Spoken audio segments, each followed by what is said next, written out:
Welcome to the Mount Pleasant Podcast, featuring discussions and interviews about the people, places, and events that make Mount Pleasant such a special place.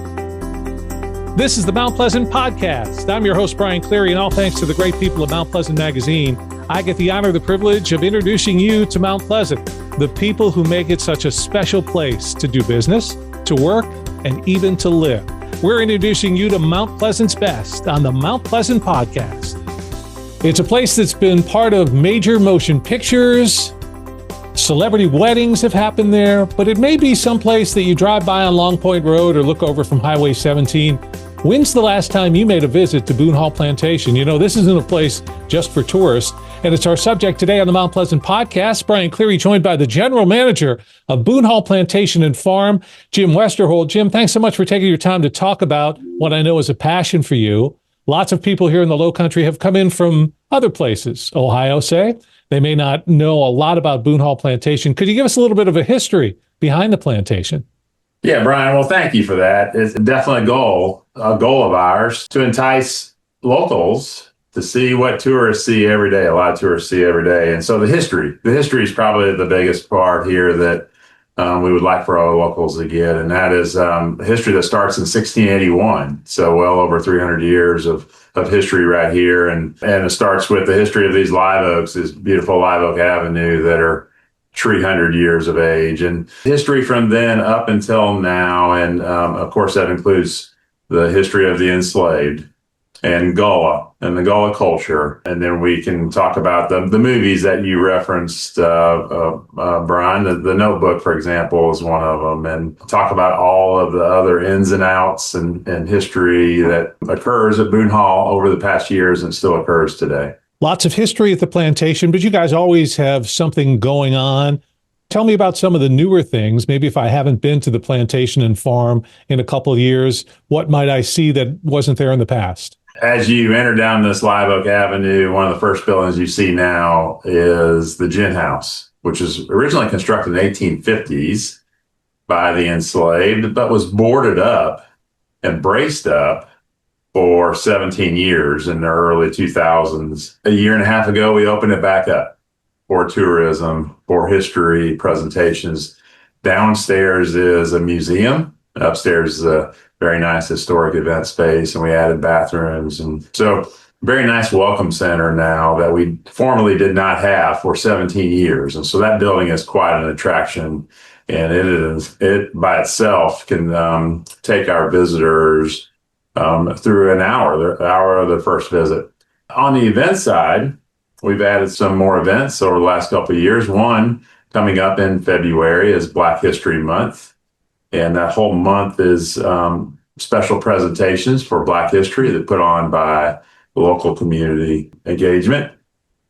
And then we've added a Gullah Christmas at the end of the year, and we've added the Christmas tree festival on the farm side in November. On to the traditional events such as Wine of the Oaks and the Lowcountry Oyster Festival, the Pumpkin Patch, and the Strawberry Festival. You mentioned the Oaks. It must be something pretty special, because anytime I drive into Boone Hall Plantation, just making that drive down that dirt road, I don't know how you do it every day. I mean, it takes my breath away sometimes. For people who haven't experienced that, they're really missing out. No doubt. No doubt. And I always talk with our long-term employees about how we get to do this every day. We drive down the Avenue of Oaks, and it never gets old, Brian. It never, ever gets old. Even to us, they get to drive it every day. And we talk about the day that drive gets old, or the day that we no longer recognize how blessed we are to be able to drive down that Avenue of Oaks. This probably should be our last day of being on the Boone Hall team here, because we should never take that for granted. And we don't. We know we're blessed when we arrive for the day down that Avenue of Oaks, or leave in the afternoon and go back down that Avenue of Oaks. We know we've been blessed by the folks that planted those trees a long, long time ago just for our benefit. It's one of the jewels of Mount Pleasant. It's Boone Hall Plantation and Farm, and Jim Westerhold is the general manager, and he is our guest today, where the pages of Lowcountry Mount Pleasant magazine come alive. and this is the Mount Pleasant Podcast. I'm Brian Cleary. Thanks so much for joining us. Jim, people maybe sometimes leave off the part, everybody refers to Boone Hall Plantation, but it's Boone Hall Plantation and Farm. It's a working farm that you have there in Mount Pleasant. Thanks, Brian. A lot of people do not see that as a farm as part of this plantation, but it is. It's a total, this property is a total of 738 acres. Now in the middle of Mount Pleasant, 100,000 people, and it's a really unique 738 acres because not only does it have the historic side that we previously talked about, but it also has the farm. And I'm not sure anywhere else on this side of Charleston can you find a farm that's as engaging like this. We do have plenty of vegetables that we grow, along with cover crops such as sunflowers and other flowers that people can come out and engage with and find a sense of belonging to a farm, picking their own vegetables, for example, right here in Mount Pleasant where they're growing. It doesn't get any more local than that. We don't ship our strawberries in. We grow them right here, for example, and we invite our public out to come pick their own strawberries and eat them right there in the field.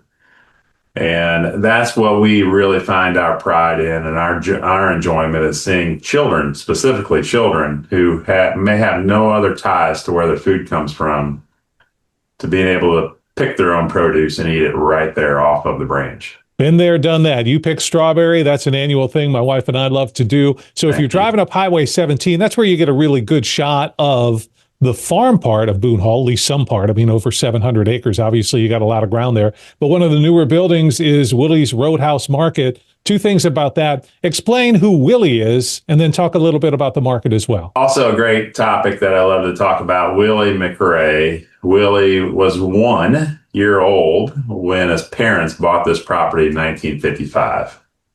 And the McCrae family, including Willie, his sister Elizabeth, and mom and dad are from Ellerby, North Carolina, but they would spend a good bit of time at Boone Hall. And Willie would come to know Boone Hall as his life, starting in his mid-20s, all the way up until 2020 when he died of cancer. So he made Boone Hall his life, and work and enjoyment and friends and family. That Boone Hall was it for Willie. And so shortly after his death, we constructed that building, which is now Willie's Roadside Produce Market on Highway 17, in honor of Willie, and a desire that everybody understands that because of Willie, we will always have a farm. And there likely will always be produce for our community to come pick. Because Willie, shortly before his death, put this property into a conservation easement, and thereby limiting future development. In fact, he wrote restrictions on future uses of this property that includes one restriction, no more than 5 houses on 738 acres. Another restriction, no paved roads. And so if you do come out to some of our festivals and you experience some dirt roads, maybe dusty, sometimes maybe a little muddy, keep in mind, we will always have that characteristic. And that's one of the characteristics that Willie wanted. We will have that characteristic forever. But it also means that we're going to remain a farm forever and a historic venue forever. It'll never be a golf course. It'll never be a Walmart or another housing development. It'll always be, as you're seeing it today, likely this forever. And so that's Willie. And we have to give a lot of credit to Willie for leaving us this property that we get to enjoy. And I don't know if you can stress that enough, because obviously Mount Pleasant is a place that has expanded and grown in retail and roads and this and that. But our children and our children's children, then, Willie's made it certain that Boone Hall Plantation and Farm is going to be here for generations, I guess. Yeah, forever. And it's hard to calculate how long forever is. But you're right. For our generations, our children's children, and you can keep going. But again, this will always be a place, no matter how Mount Pleasant changes in the future. And a lot of people have seen Mount Pleasant change so that we don't have farms anymore. And so this farm will be here forever. And so children will always have a place to come play on a farm and engage with a farm. And it's hard to stress that enough because Mount Pleasant has seen so many changes, most of which we recognize Mount Pleasant as a great place to live and be. And given that it also has a farm, makes it even one more place that can't be compared with so many other urban areas. And so Boone Hall Farms, Boone Hall Plantation is, again, one of those unique properties that adds even more value to living in Mount Pleasant. In 1982, it was East Cooper Magazine. Now it's Mount Pleasant Magazine. Mount Pleasant Magazine is about the people, places, and events that make Mount Pleasant a great place to live, work, and raise a family. Your community, your magazine. Mount Pleasant Magazine.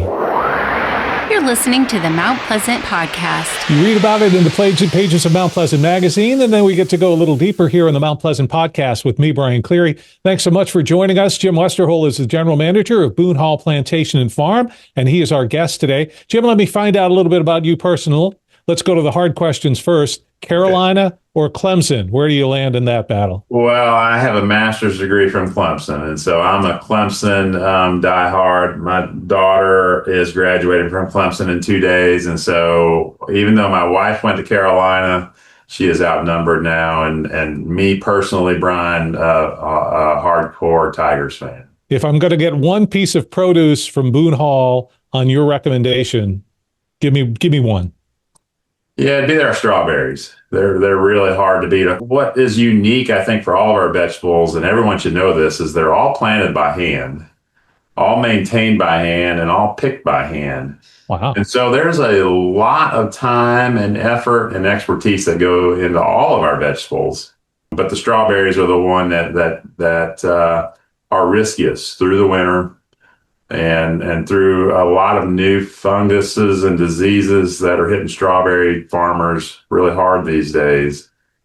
Our strawberries are the ones that we think taste the best because that we put a lot of labor into them, a lot of labor and love into them. So we're in Mount Pleasant, obviously. Local shrimp's a big thing. If you're ordering up shrimp, what way are you going to order, Jim? Oh, I like it fried. I'm a Southern fried everything. You and me both. Fried shrimp, bring it on. So one other question. Tell me a little bit about, maybe it's a secret, maybe it's not. People don't know about you, but what is your connection with kidney donation? Thanks, Brian, for bringing this up. I've had so many great blessings in my life. Boone Hall is one of them. Getting to know Willie McRae is one of them as well. And so several years ago, I made a decision to try and give back the best way I could. I'm a relatively healthy man. And so besides giving blood, I felt like there's another way of giving back. And I have had at the time 2 healthy kidneys. And so I decided to donate a kidney, and it went to a stranger who at the time was a stranger. Since then, he's no longer a stranger and is becoming like a brother to me, one of my greatest fans. I'm a greatest fan of his. He's been through a pretty hard time to get to where he could get to a kidney, be a kidney recipient. And so really thrilled to be able to tell this story of how someone who's been blessed and just trying to give back. And in the long run, Brian, the real story here is I've received 10 times over from anything that I thought I might have been giving up at the time. Still, that had to be I don't know if the word difficult is right, but certainly that's not a decision you made lightly. No, it wasn't. I worked on it for several years, maybe the last 10 years or so. And then I decided I would go through the process until the medical professionals told me I wasn't a good candidate. Well, they never did. Yeah. The medical process by itself is, 6 to 8 months, even if you're in a hurry. And so it doesn't happen quickly. It takes some time. Very supportive family that also agreed with me that this is a good thing for the community. It could be a good thing for another person. So not taken lightly, but I would definitely do it again if I could. It's amazing. Well, Jim, let's get back to talking more about another of your passions, obviously giving back to the community. It's something that Boone Hall does as well. But we're talking about Boone Hall Plantation and Farm in Mount Pleasant today here on the Mount Pleasant Podcast with the general manager of Boone Hall Plantation and Farm, Jim Westerhold. Jim, I mentioned a celebrity wedding there. You've got this amazing facility, the Cotton Dock, and local people can get married there. This is something where parties go on. Explain a little bit to people about what the Cotton Dock is and how it's used. The Cotton Dock is a really unique place, again, given in a unique property. You enter the Cotton Dock down to Live Oak Avenue, And the cotton dock is built from Pecky cypress. So the lumber in it is very, very unique. It's on the water, has a dock. Historically, it's where all of the products and produce would have been shipped in and out of the plantation. And so this is a really unique history here and provides opportunities for everyone visiting it just for the cotton dock, but also see a little bit of the history that's here. Natalie and Amelia, our wedding directors and co-directors, do a great job of putting on a show at the cotton dock and making sure that the people that visit the cotton dock see how great an opportunity this is on a really unique property to come visit. We also have another venue, the upstairs of the cotton dock now, which is, again, an 1850s building. It's a little bit smaller than the cotton dock, but also a very unique historic building that we also can have some venues on. So you've got Boone Hall that's great for tourists to visit, weddings, things like that. There's also an educational aspect of Boone Hall Plantation and Farm. Isn't that correct? That's right. That's our biggest part of our mission, is provide that history education to all of our visitors. And so we do a lot of field trips for children. We do a lot of conferences for small businesses on the historic side, but also on the farm side. So again, come strawberry season, we'll have thousands of school children that come through and pick their own strawberries right on a class field trip. And the same thing with our pumpkin patch in the fall. And we're always trying to expand and open those doors up for more educational groups to come experience the history and the farm that we have. If I'm to come on a tour of Boone Hall Plantation in your expert knowledge here, I guess it's something you could probably spend all day and not see everything at the Boone Hall Plantation. But how much time is probably a good time to set aside to come visit the plantation? Yeah, we say 4 to 5 hours. That's one of, if you call it a complaint from folks that visit, when I see them at the end of the day, they say, we didn't plan enough time here. We did 2 or 3 tours, but we didn't schedule enough time to do all of it. And they want to come back and they want to schedule more. And one way that we're unique is that our visitors pay one admission price at the gate and everything is included. And so when our visitors come through the gate, we want them to do all tours that are included, well over 8, 9 tours. And so we want them to experience all of Boone Hall, including the farm, and including the buildings that I talked about and the trees and the history of the enslaved. We want our visitors to take in all of that. And that's going to be 4 to 5 hours at least. You've been there a long time. You know the ins and outs. There has to be something on the farm, on the plantation, maybe a little hidden gem that you know about that maybe other people don't realize or folks may skip over. Is there something like that you can share? That's a great question. And it's hard to put my finger on one thing, because as the seasons change here, the answer could be quite a bit different from this time of year, where wildlife are very abundant. Bald eagles, white-tailed deer, wild turkeys can easily be seen. And then in the summer, it's all of our produce that's grown in the fields that our visitors can see. The gardens always look great as well, Brian, but they change through seasons as well. Our garden staff, our horticultural staff does a great job of transferring our gardens depending on the seasons. And so any given season, it could be a different answer to that question, but it's always special to visit and see. Back to the trees, for example, as I'm looking out the window now, looking on this live oak avenue, after a rain, the resurrection fern on those live oaks give that avenue a whole different look. And so sometimes my answer to that question depends on the day and exactly what we're experiencing. And for folks who come out and some of the great events that you have, as you mentioned before, Wine Under the Oaks and the Strawberry Festival and things like that, people that come to those events, the locals love them, but they need to realize as well, they're still missing a huge part by not going to see the plantation itself. Yeah, no doubt. We love when we have those big festivals and people visit and they talk about Boone Hall and what they're seeing on that day. But as I just explained, every day is a little different, but every day, except for those large festivals, every day we present history and education. And if they're coming just for those festivals, if they're coming just for Wine of the Oaks or just for the Lowcountry Oyster Festival, they are only getting a small sample of what they could receive if they come on a day when we're not having those festivals or presenting our history. Come for the festivals, but don't forget to visit the Plantation. It's Boone Hall Plantation and Farm. It's really a jewel of our Lowcountry community and such a great benefit for the town of Mount Pleasant as well. Jim Westerhold is the general manager. Jim, thanks for all you do there. You've been there a while. I think the future holds you sticking around for a little bit. I hope so. I can't take credit for this. Obviously, it's a huge team. As long as there's a team here, that I hope to be a part of it. Boone Hall Plantation, a part of Mount Pleasant and a part of today's Mount Pleasant podcast, where the pages of Mount Pleasant magazine come alive. Jim Westerhold, thanks for your time. I'm Brian Cleary. Thank you for joining us for today's Mount Pleasant podcast.